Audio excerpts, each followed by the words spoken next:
Bien, buenas tardes a todos. Gracias por venir. Para mí es un placer, una vez más, venir a Guadalajara.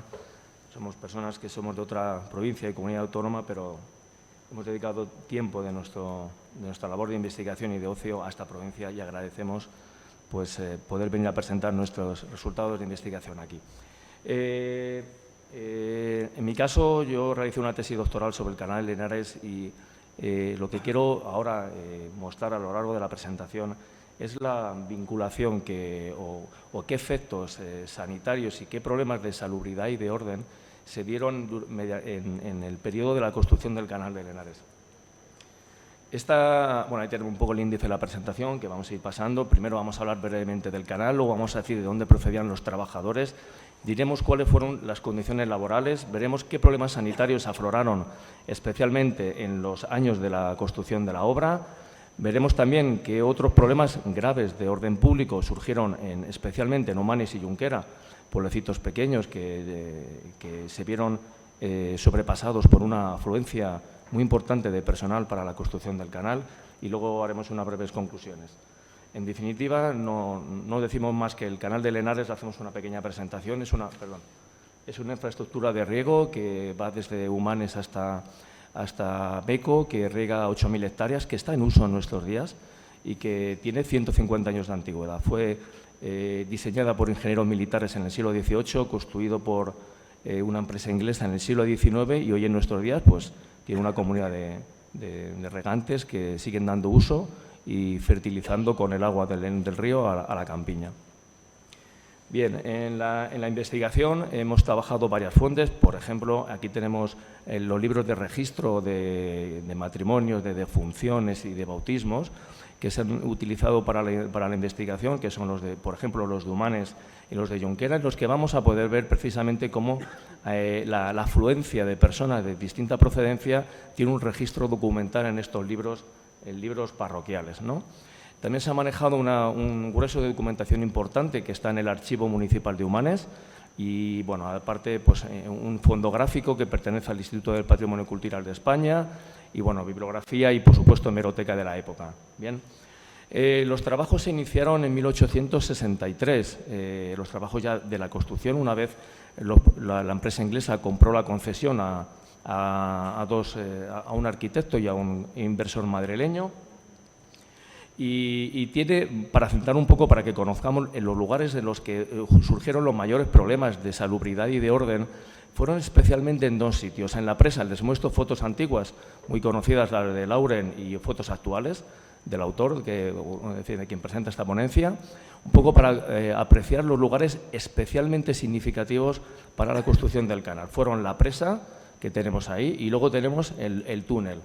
El túnel, ahí vemos a algunos de los ingenieros ingleses que posaron para este reportaje del fotógrafo realizado en torno al año 1865 y más o menos cómo se conserva en nuestros días. Ahí veríamos otra toma posterior en la que podemos ver el flanco del túnel.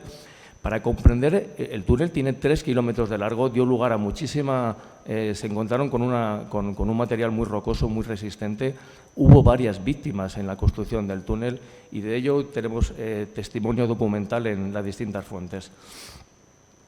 ¿Sobre dónde procedían los trabajadores? Bueno, vamos brevemente a decir que los había, por supuesto, de la provincia de Guadalajara, pero hay rostro documental de canteros de vascos, de albañiles aragoneses, catalanes.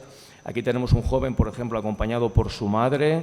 Tenemos gallegos, es decir, fueron numerosos las personas que acudieron a trabajar en las obras del canal.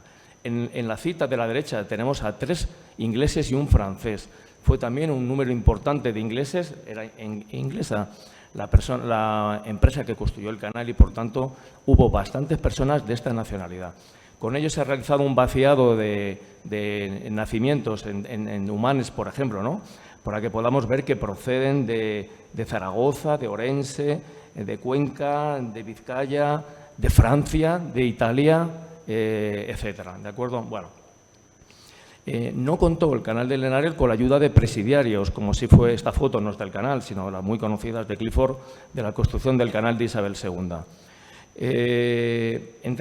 Una fuente importante para conocer la afluencia de los trabajadores fue un artículo del ingeniero inglés Jorge Higgins, que detalla especialmente los maestros canteros que vinieron a realizar la infraestructura.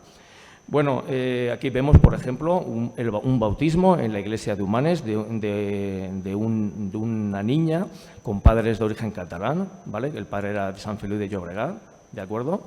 Podemos ver aquí tenemos un niño bautizado en Humanes con padre de Piamonte, otros niños bautizados en Junquera con padres procedentes de Francia, ¿de acuerdo? Incluso contamos con un documento que testimonia la conversión de una niña de 13 años que fue bautizada en Humanes de padres ingleses. Además fue una celebración seguida por numerosos párrocos y todos los vecinos del pueblo. En fin, llega el momento de abordar cuáles fueron las condiciones de trabajo que tuvieron que soportar las personas, los trabajadores que estaban en las obras. Ampliamos un poco para que veamos algunas de las barracas o los almacenes que estaban en la presa, donde podemos ver cómo se hacinaban o cómo suponemos que se hacinaban los trabajadores, ¿vale? En la serie de Lauren podemos apreciar perfectamente algunos de los empleados y si nos acercamos podemos ver, por ejemplo, la aparición de mujeres, de niños. En el primer plano está uno de los ingenieros ingleses que testimonian la participación de tiernos infantes, de niños y de mujeres en la realización.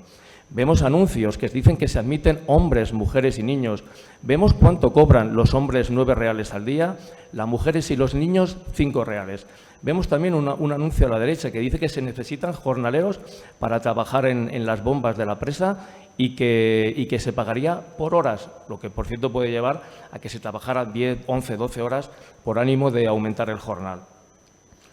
¿Qué sucede con todo esto? Las condiciones de salubridad eran lamentables y saltó a la opinión pública un artículo en 1865 de un diario nacional que hace ver que por las características de las obras del túnel, de la llegada del verano, del aumento de gente que estaba y vivía en reducidas, ahí dice, y mal ventiladas estancias, se produce el aumento de fiebres intermitentes. Atención, porque llega el año 1865, que es en el que va a venir la epidemia de cólera. ¿Hay registro documental entre los trabajadores del canal de la epidemia de cólera? Pues sí, nos encontramos. Bueno, aquí tenemos una orden mandada por la Administración de Hacienda que le dice al alcalde de Humanes que inspeccione las viviendas en las que viven los trabajadores para comprobar en qué condiciones es en las que vivían. Aquí tenemos un anuncio de un médico, bueno, un anuncio, se solicita un médico para el pueblo de Humanes, ¿de acuerdo? Y aquí vemos que el médico de Humanes detalla al alcalde y el alcalde se lo hace saber al gobernador la crítica situación que se está viviendo en el pueblo de Humanes. Se dice que hay personas que presentan caracteres perniciosos, tetánicas, coléricas, tifoideas, sincopales, muchas dolencias que están, muchas de ellas o casi toda, buena parte de ellas, de los trabajadores procedentes de la presa del canal. Al final, el gobernador de Guadalajara insta al alcalde de Humanes a que se construya un hospital para atender a todas las personas damnificadas. Se busca un lugar, se estudia dónde se puede instalar, se hace de 18 camas, se busca el personal sanitario, pagado parte de la instalación por la propia empresa. Bien, aquí tenemos un poco la orden del gobernador instando al alcalde a que busque como sea un local para atender a las personas, especialmente a las del canal. Bien, se les hacía una retrocesión de lo que cobraban los trabajadores de un 2% para ayudar a los gastos. Aún así, el cólera estalla. Tenemos 6 casos en el año 1865, en octubre del 65. 3 mueren inmediatamente, otros 2 morirán poco después. El gobernador dice que a partir de ese momento se cumplan las prescripciones, el entierro, es decir, se tiene que velar el cuerpo en la propia casa, no se puede ir a la iglesia a velar el cadáver, se tiene que directamente inhumar, ¿vale?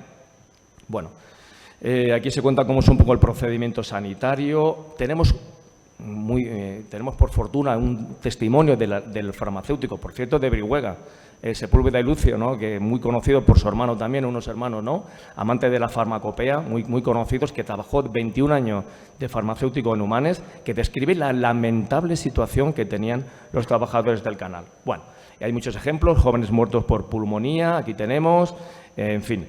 ¿Quién fallece también? Pues un ingeniero, un poquito después fallece un ingeniero cuya tumba se encuentra en el cementerio inglés de Madrid, que he localizado en esta investigación. Y bueno, para finalizar, no tenemos mucho tiempo más, decir que son múltiples los problemas de orden público, de requisa de armas, de conflictos entre ellos. Fíjense que el polvo Humanes pasa de 250 a más de 400 personas. Son múltiples las causas con homicidio, con muertes violentas, de suicidios, ¿vale?, que se producen. Un problema no podemos comentar es que se busca instalar un cuartel de la Guardia Civil, lo había en Muernando, al final se consigue llevar una pareja que es la que, por ejemplo, retira armas a los trabajadores del canal. Y bueno, aquí tenemos, se le robó 16.000 reales a uno de los contratistas del canal, un robo que se produjo también. En fin, las conclusiones que, a pesar de que las condiciones sanitarias condicionaron enormemente el desarrollo de la obra, que estamos en un momento en el que la reglamentación del trabajo infantil no tuvo lugar hasta 1873, con un ministro de Fomento, que es Eduardo Benot, que la ley Moyano decía que los niños tenían que ir a escuela de 6 a 9 años, pero caso omiso hacían los padres porque los hijos eran también mano de obra. Y bueno, con esto les he presentado lo más importante de la comunicación. Muchas gracias. Muchas gracias.